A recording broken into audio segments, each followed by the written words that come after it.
in the solo lanes, theoretically, but the Lucian is going to be switched.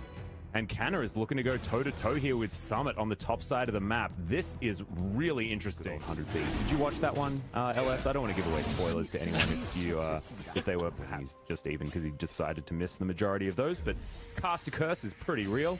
As Effort's going to make that first roam towards this mid lane. Battlestar comes down. There's the Emperor's Divide and has to use the barrier that he picked up for himself. The Ignite was there, but First Blood does go to Effort with that Ignite as Summit misses another Q. Get a good engage, especially some kind of like a teleport flank on top of the MF would be perfect from the side of Aatrox. If you run straight into MF Azir, I think you're just going to... I actually quite like this. Yeah. Because what that teleport did was gave lane priority back to Canna once again. But now Punch moving on in here is just going to soak up the culling, and that was just a gifted kill over to Canna. All the rest of the abilities. In fact, donate $300 over to your opponent. As he's going to face check once again. Undertow is going to land, but only onto Effort as he takes a... I was going to say a rude word there. Fakers tried to Emperor's Divide Shelly, but it did it too late. Cuz is going to die.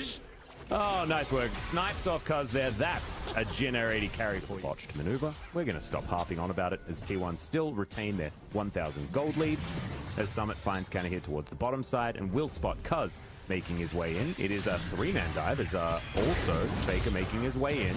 The Summit does have Flash available, but there's the Emperor's Divide already. Cuz is being taken down. 100% worth there for SANDBOX. They will lose a turret, but the turrets as well is going to be pushing an inner, but Faker just going to take matters into his own hands and will take down this Cloud Drake, which will give T1 a slight advantage if you think Cloud Drake is any sort of objective to take, which is debatable, to be perfectly honest, especially on this broadcast.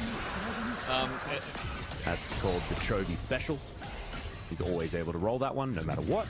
As Canna going to get knocked up here as Summit looks for it, doesn't find the Infernal Chains, as does get the last hit of that Q, as now Gorilla's going to make his way down. Summit with the World Ender should be able to get this one done, and that is the bounty gold going over to SANDBOX's King of Aatrox. Make it 100%, of course, but getting this Aatrox big and fed, and even the Zoe and Ezreal farming pretty well. We got another team fight here, though. Yeah, there's the Dreadline that comes out. Unbreakable looking to try and get Root out of there.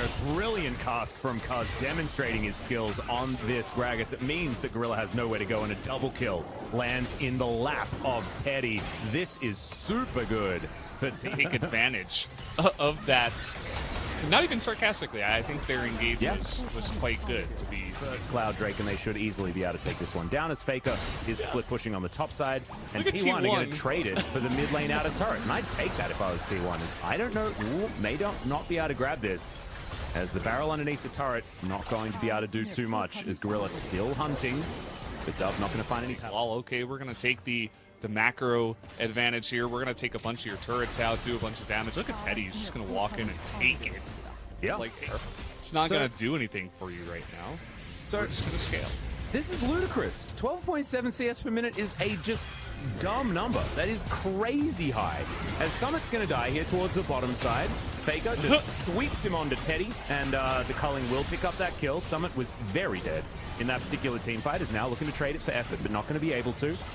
Teddy is... With Howard, they're taking all of these minion waves because it's not even just Teddy, it's Faker who's ahead of them. Hoover up those minions quite as easily. As there is the Glacial Fissure, just to try and deter T1 from this particular turret, as the Cloud Drake once again opted in for, but T1 say, well, we'll just take your inhibitor turret this time around. The SANDBOX are endlessly punished for their rotations towards dragons.